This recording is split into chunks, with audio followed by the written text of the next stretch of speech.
And we're back once again, only on Last Call. Last Call to the alcohol, only on the Last Call YouTube channel. Now, joining me here on location, he's getting ready for his big fight. It's going to be two big guys slugging it out. Somebody's getting knocked out. Well, we'll put our money on this man here. I give you Duba knocking out.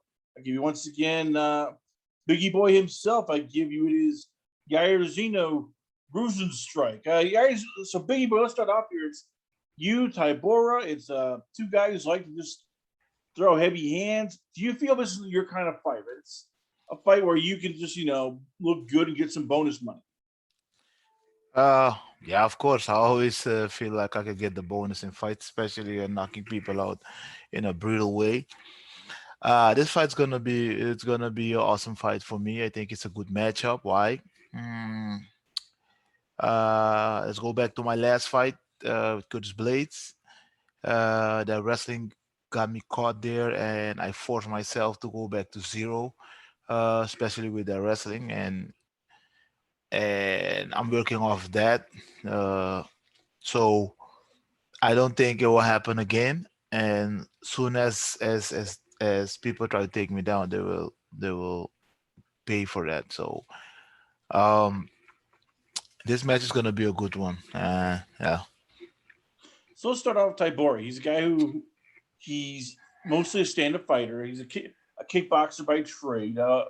What makes him effective? I mean, you've seen enough guys now where you can figure out, well, this is what they do, this is what they don't do. Like, what makes him a good fighter? I think he's an all rounder. That makes him a good fighter. He got the game mixed up. He's been around for a while too, so he got that experience. I'm now joining the UFC 3 years, and I think he got that advantage of me. But right now, I'm thinking to make my way back up and to stop him right now. I'm gonna start with that. Now, both you guys are kickboxers. So when you take on a fellow kickboxer, is it easier? Is it tougher? Is he even a traditional kickboxer? Somebody who's more sort of at MMA kickboxing, where more elbows, more knees, more dirty boxing against the cage. Dirty boxing for sure, and a fellow kickboxer make it also tougher because he know what can come and what's behind everything. So if it's a wrestler or a guy who's do jiu-jitsu and he doesn't know Muay Thai, it's it's easier to don't think about the accurate kicks or punch. Uh, but with a fellow kickboxer, of course, it's gonna be tougher, and you gotta think of everything. So when you have a guy like this, what's in? I mean, because I'm guessing he's not going to just make a lot of mistakes. Some guys who aren't strikers are. He knows how to, block it. Hold his hands high. He knows how to block kicks. For you, how much is it for you? Like, okay, figuring out, okay, how am I going to be aggressive without walking into something? How can I push the pace without him countering me with a knee, an uppercut, or a spinning kick? Oh yeah, I know exactly what to do. I mean, I'm gonna be in shape. Gonna go in there looking for that win. It doesn't matter what way, but I know exactly what to do, and right now I can't wait till April 9. We're gonna go back to this fight in a bit. Take me back to the Blades fight. First, everybody keeps saying this here. Oh, he needs to wrestle better. He needs to work on his wrestling. You've done this year. I know that you're working on it. How tough is it though when you have guys like Blades who they've been doing this for such a long time. They know how to do it. They know how to, you know, ankle picks, double leg takedowns, and single leg downs. For them, it's just while you're focusing on one thing, you're already going, okay, I'm gonna do this, this, this, and then I'm gonna take them down with this. I mean, how tough is it trying to literally, catch up to all these guys who have more experience on hiding, what they're gonna do. I mean, that's the challenge of the whole MMA game. Is you have a striker, you have a wrestler, so you got to block the takedown, and even if you got taken down, you got to get back up. And yeah, those guys get a lot of tricks. But I can say the same in my striking. But it's not a striking game; it's an MMA game. So it's hard the wrestling, and of course I'm working on my wrestling, but it doesn't go 1, 2, 3, 4 months. It takes years before you can control and do what those guys are doing, and respect to those guys who's been wrestling from since they were child or from college, and then still have that wrestling and bring it to MMA. Yeah, we're still working on MMA, jiu-jitsu, or grappling, and I think the overall game, my overall game, it's coming around, but it doesn't go that fast. When did you realize during that fight that it wasn't working, and you were trying everything? I know you were trying to sometimes push the pace, sometimes at distance. You're trying to stop the takedowns. Like, when did you realize, like, oh crap, this is getting away from me here? No matter what I do, he just seems to have the answers. For me, it was more the last 30 second of the round of the fight, and he got me in the half guard, and I tried to get up, and he blocked it. I tried the other way, and he blocked it. So that was more like, wow, I need to get up right now, but he blocks everywhere. It's like I do this, he know the answer. I do that, he know the answer. But I was still fighting, of course, and yeah, it goes his way, and I can take it back. But I would love to have another round with him. Yeah. If you're just tuning in once again, ladies and gentlemen, we got it's Biggie Boy Rozenstruik here. We're talking all things, of course, so far. This big fight against Marcin Tybura. We're talking Curtis Blaydes fight here.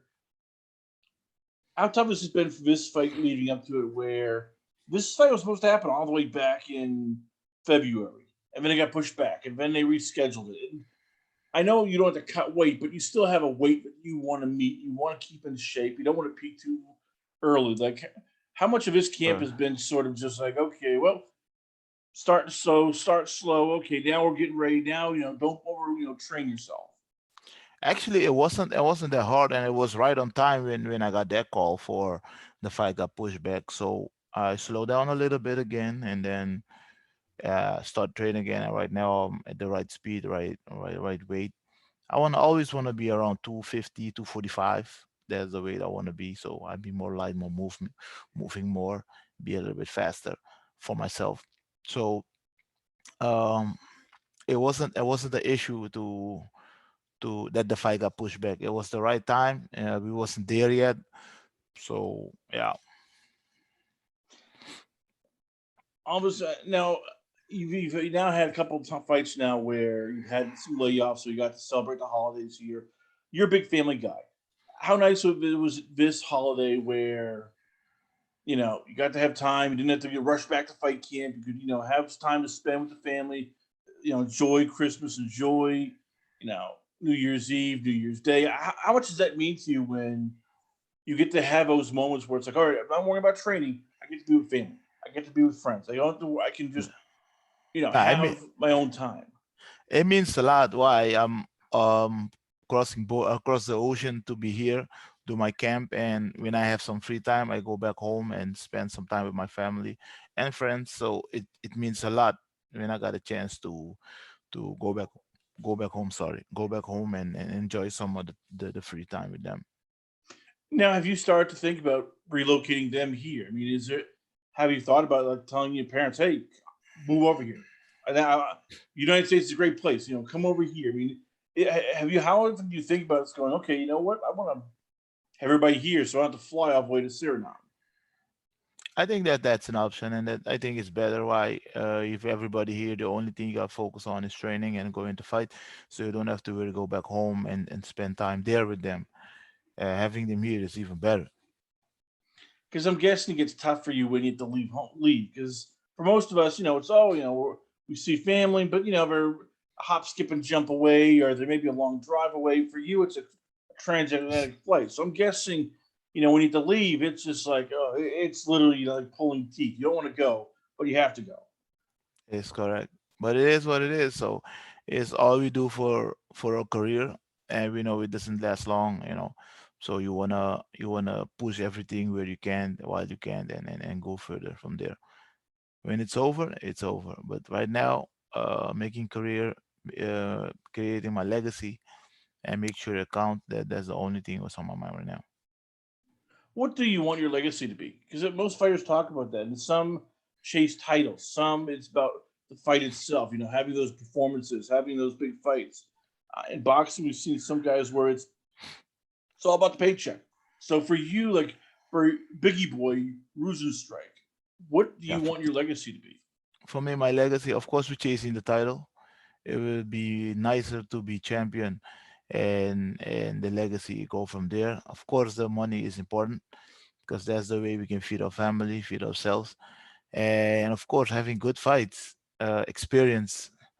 Yeah, that's the most of it. I gotta ask, have you ever thought about, because everything's going on here, have you ever thought about writing your own book? Because your story is one that we talked about on the show, and it's an incredible one. I mean, you were somebody who has, fought in the UFC. You came from a kickboxing background. You, at one point, were held hostage. You were, by traffickers here. You've made your way to the United States. You've become this cult hero for a lot of UFC fans. I mean, is there ever a part of you that's like, you know what? This is like a best-selling author, a best-selling work here. People wouldn't believe it, probably, but hey, I could write my story. People might, No, but of buy course, it. of course, I've been thinking about those things, and I think in the future it will be out for sure. But it's gonna take some time. Right now, I'm focusing on my career and all those stuff I want to do later in the future. But right now, my career is most important and make the legacy count. So when the time comes to write that book, I have more stories to add. How do you set it up, Bo? Because I know you're focusing on your career, but you're also, I'm guessing, going, you know what? As you've mentioned before, I can't. If you keep fighting, I can't keep doing this here. Eventually, it's going to get to the point where I can't. So, when do you start focusing on, building the blocks for? Okay, when I retire, I have my own gym, or I have my own clothing line, or I have this. Like, when do you start sitting down and going, okay, I'm gonna prepare for the future, even though it's not there. I want to be ready rather than just have it surprise. Actually, all those thoughts I had and talking with people about it. So you always been thinking about the future, but right now I'm young. So I mean, I'm young and hungry, and the title is there. So it's to fight your way back up and keep it exciting and make sure you grab that title so you get that paycheck as well. So you can build that up in the future, especially that. How do you keep the hunger sometimes though when you are making this? It's one thing to do it when you're young because you go, okay, I'm not making much money, but I want the title. I want my, I'm not making much, but I want the title. You're starting to make more money here now. Every contract, you're going up here in pay. There's still a lot of other promotions that would pay big bucks for you, so you know that you're in demand. How do you keep a hunger sometimes when so you're no longer fighting for peanuts? You're fighting for a title, but there's days you look and go, I just want Now, I relax mean, and play video games. I want to just go on a beach, drive around an ATV. I have somebody who can do this. How do you keep that relentless just passion of all right, title, title, title? there's a whole division there is keeping me motivated. People doing good stuff, people winning fights, and going there to get excitement, get it exciting, and beat the guy. Makes me keep the hunger, and I want to train to get better and to go there and challenge myself and win that fight. So that way, I keep myself hungry and motivated. And of course, my family and friends, everybody just give me the best wishes. So it keep me motivated, and I'm always hungry. It all comes back down once again to its uh, Volkanovski's basically Volkanovski on UFC eight. It's gonna be eight now. UFC 273. You versus Marcin Tybura. You're coming off a loss once again. When that's happened, you usually come out with a big knockout. And as you said, you've been working on diversifying your striking, diversifying, on your attack, being a smarter fighter. How much, now that you had that, loss against Blades, what are you working on this time? What are some of the things that, besides winning, that you I, want to, that you and the team want to work on going into the Tybura fight? I work on everything. Most of the thing I want to be in a shape, a good shape, best shape. So when I go in there, I can go anywhere the fight want to take us. Yeah. Very heavily, Sean. Once again, we are proud to have on the show. I give you it is Biggie Boy himself, I give you. It's Jairzinho Rozenstruik. Before I let you go, so where can fans check you out? I know you have a YouTube channel, you have an Instagram. Like, where else can fans check you out at? Where can fans hit up Bigi Boi? Now, the fans can always hit me up on Instagram, Facebook, even on YouTube and Twitter. Uh, so recently, we just dropped some behind the scenes videos on YouTube from my last fight. So if you guys want to know more about it, just check it out and make sure you click the subscribe button. Heavyweight business entrepreneur at all. And he's going to be taking on Marcin Tybura. I'm guaranteeing you somebody's getting knocked out. Probably not this guy, but we're going to find out. I give you once again, it's Jairzinho Rozenstruik. We come back. We got a lot more going on here, go only on. It is Last Call. Last Call with the alcohol only on the Last Call YouTube channel.